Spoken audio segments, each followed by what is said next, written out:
Good morning, boys and girls, and welcome back to the channel. So as you can tell by the title and the thumbnail, today was definitely a super sketchy day. I'm gonna go ahead and before I kick into the video, yes, you'll probably see two intros, but before I kick into the video, I just want to say that safety is kind of a big thing. I know a lot of times I neglect it. I know a lot of times I think that I'm invincible. I think that, you know, I'll do it later, or it's not gonna fall on me, or, you know, it'll be okay. Whatever the case, definitely start using your head when it comes to safety and things like that. And if you don't take anything else from this video, if you find it funny or whatever you want to say, like I told you so, whatever you want to say, that's fine. But I just want to stop and say, like, everybody should 100% think safety first, and then, you know, go about what you're doing. So I'm gonna go ahead and roll the footage from today, and I need new lights. Good morning, guys, and welcome back to the channel. If you guys are new to the channel, I am SendIt Steve. Today is going to be about the Avalanche. Now, I'm going to try to not get as much wind noise as possible. It is a little bit windy here in Pennsylvania, but I've got a lot of controversy whether people love or hate the fact that I have this truck squatted. Well, it's now time to rectify that. Let's just get into the video. So today we're actually going to be installing the rear lift kit on the Avalanche. Now, I know some of you squat guys might be upset that I'm going to actually go ahead and unsquat this thing, but don't worry. If you've seen my Instagram post, we are still going to have a little bit of squat to it. But let me get this up in the air because obviously I can't drive like this. It's actually rubbing right here. I don't really want to trim any rear plastics, and with the four-wheeler in the back or any kind of weight, it's rubbing in the rear. So it's time to bring the rear up where it needs to be for it to be a real truck to everybody. And to some people, it'll honestly never be a real truck because it's got coil springs in the back. But as you guys do know, we got all the parts in the back of the truck. They're powder coated. We have all right, cut. Oh, all right, and we're back. So as you can tell, we got all of our powder coated pieces here. These are obviously for the rear spring shackle. This is for the rear trailing arm that's going to bring it up. We have our extended sway bar end links. This is actually I got to do the other front one up on the passenger side, so we're going to get to that today also. And then we're actually doing the V2 monotube shock upgrade to this thing. So as you guys do know, we do have these shocks. These were actually the ones that come in the kit. We're not going to be using this because we're obviously going to go ahead and we're going to use our upgraded ones that look absolutely killer. So if you guys do need a V2, or if you guys are looking for shocks, definitely upgrade to the monotube V2s. They are freaking killer pieces. They look amazing, and well, the ride quality is amazing. If you don't remember the Jeep that I have them on, which isn't here right now, but the Jeep that I have them on, it literally was a night and day driving difference. So definitely upgrade if you're in the market for new shocks. The V2s are amazing. If you can afford to go even better, definitely go better. I would. I mean, you can't really go wrong with a good shock underneath your vehicle. But enough talking. Let's get this thing up in the air. I am going to leave the four-wheeler up here because it's not really that much weight, but we're going to get our springs tossed in, our shock mounts put on, and our trailing arm adjustment.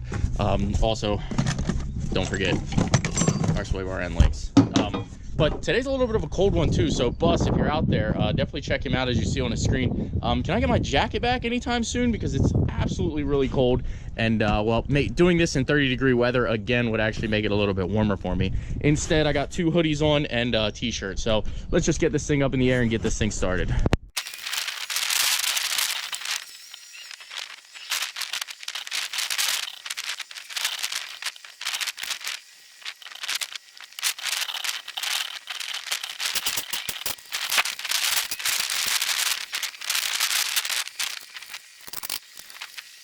Now in the rear here, it's super simple to do.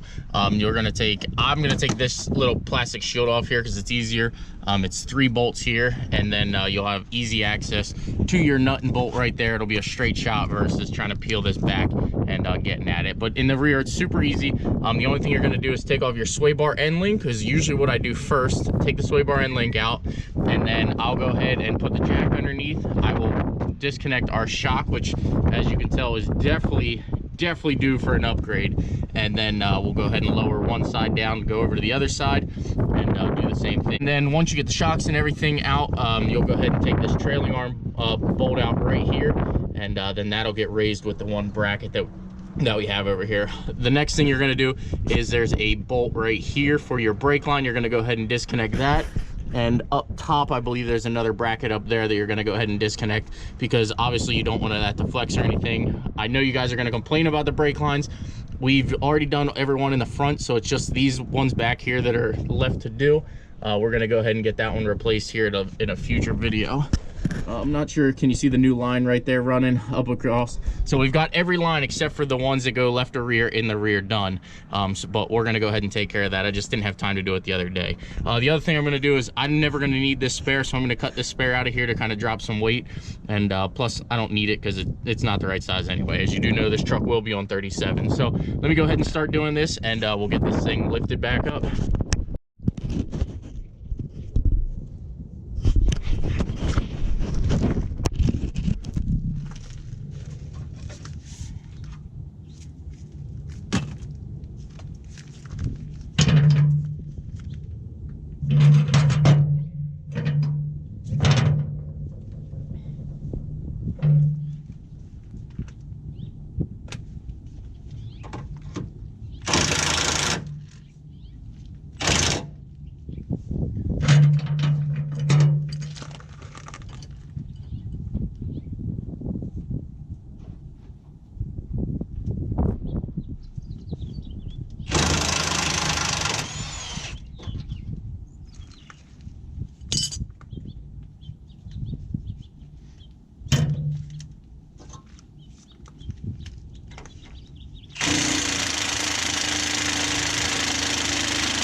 All right, we got our shock out. We've got our sway bar end link out. I'm gonna lower this side. We'll pull the spring out here, but I gotta do the, I gotta release the brake line here first because we don't want that to break. I don't even have enough material here to make a brake line. So I have to be very, very careful until I'm able to get the lines to make it, which I should just go stop and get them now. I know guys everyone in the comments will have their hate. Well, you should have done the brake line while you were there, but we are gonna do it, guys. I know you don't believe me, but we're gonna get it done. So let me lower this down slowly and undo the brake line here, and we'll be good to go on this side.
Pop the spring out. Oh, there you are there.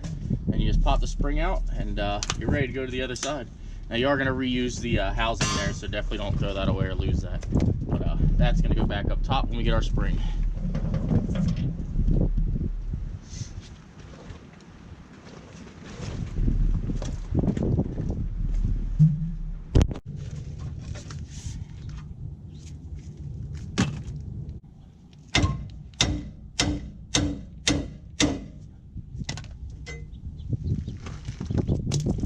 All right, we got our shock out. We've got our sway bar end link out. I'm gonna lower this side. We'll pull the spring out here, but I gotta do the I gotta release the brake line here first because we don't want that to break. I don't even have enough material here to make a brake line, so I have to be very, very careful until I'm able to get the lines to make it, which I should just go stop and get them now. I know guys will, everyone in the comments will have their hate, well, you should have done the brake line while you were there, but we are gonna do it, guys. I know you don't believe me, but we're gonna get it done. So let me lower this down slowly and undo the brake line here, and we'll be good to go on this side.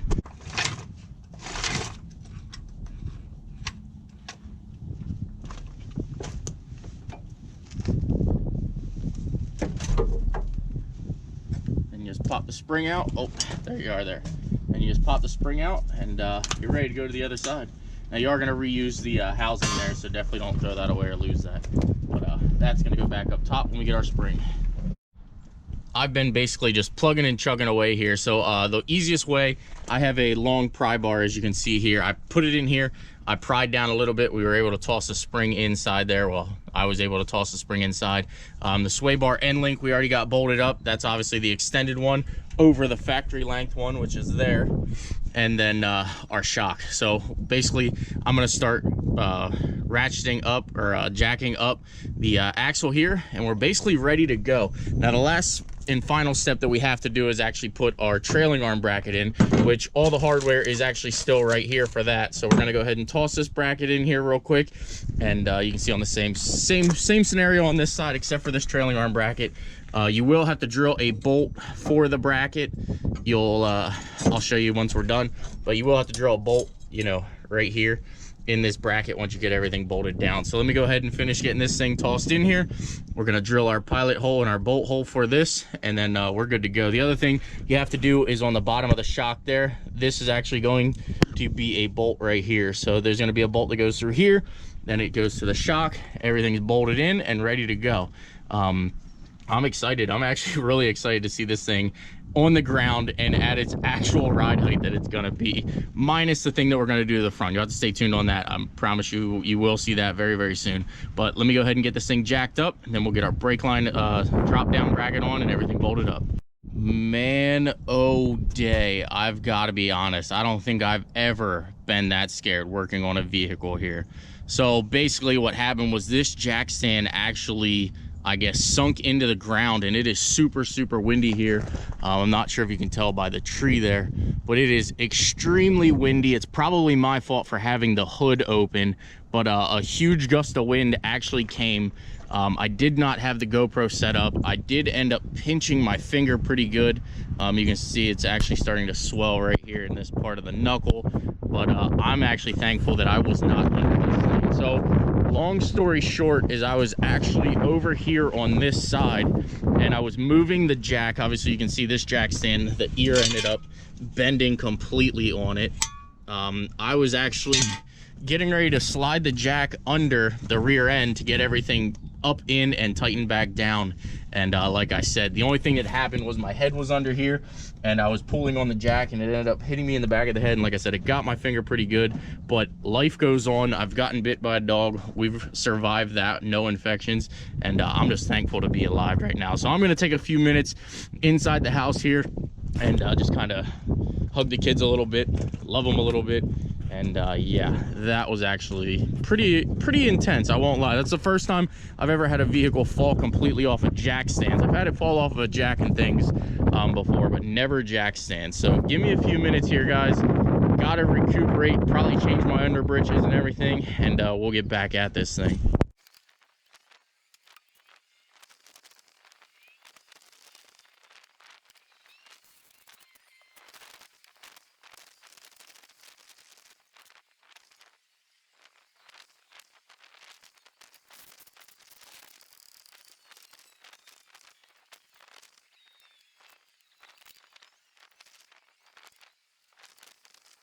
Alright, well, I'm not sure how well you guys can see it here, but that must have been what happened when that one sunk in a little bit over here. It must have, I guess, shifted this from, it was sitting this way up in this channel. It must have just shifted it enough, came down and ended up catching here and just kind of tipping it all over. So again, I'm super thankful that I was not under it. Literally, I'd say a minute Prior to that, I was actually under there getting ready to do the brake line, and then I decided let's get the trailing arm and everything done. So I'm super thankful that I was not under it. So my head did hit up here a little bit, but I mean, I got a hard head, so it is what it is. But I'm gonna keep plugging and chugging here. I'm gonna get everything tightened down and we'll get it on the ground. Just gonna kind of roll a GoPro from here. I'm not really in the mood right now to finish talking about it, but I will pick back up when I'm done getting everything tightened up. Now that the wheels are on it, I can come under here and kind of show you. Again, I'm just glad to be okay. It definitely sucks, but it is what it is. So it did take a little bit of hit here on the powder coating and scratched it up pretty good. But I mean, I'm glad that it fell the way it fell. It could have been a lot worse, guys. So I'll get these parts probably repowder coated at a later date. For now, I mean, it is what it is. I just wanted to get this thing done because I actually am still thinking about selling the F450, so I want to make sure I have a good, reliable vehicle for if I do end up selling that truck. So let me go inside here, warm up a little bit, and I'll come out and shoot my outro.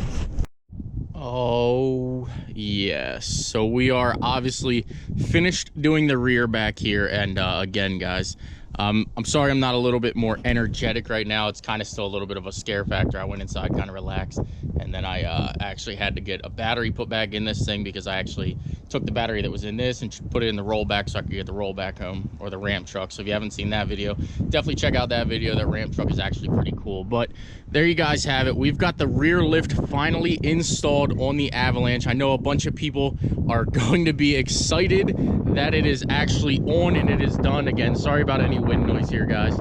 Before we kick it off though, I did end up losing the corner lights. Mike Street Speed 717 said he has them. You can tell they just, for some reason, they pop out and then they just fall out of the truck. So I don't know if it's design flaw or what, but I'll definitely never use the cheap ones again. But they just kind of pop out of place. So I don't know what the design flaw is there, but it is what it is. So the next video, we will be actually text fitting or notching the doors here. Sorry, I'm still a little scatterbrained, guys. It was definitely more scary than a bunch of people are gonna think. A bunch of people are gonna think I'm a sissy or it is what it is, but I got kids that I care about and I take care of. So it's definitely an eye opener and kind of nerve-wracking. But next video, we're gonna actually notch the fenders here and get these things fitted to be absolutely perfect. I know a bunch of people said the grill and hood doesn't line up, but it's just because the hood is actually opened. Like, it's not actually closed, guys. So the hood will actually close. It will line up. We just got to actually get it all tightened down and done. But there you guys have it. If you like the content, please smash that like button. Please subscribe. And I will see you guys in an upcoming video, probably on all the errors I found on the ramp truck over there.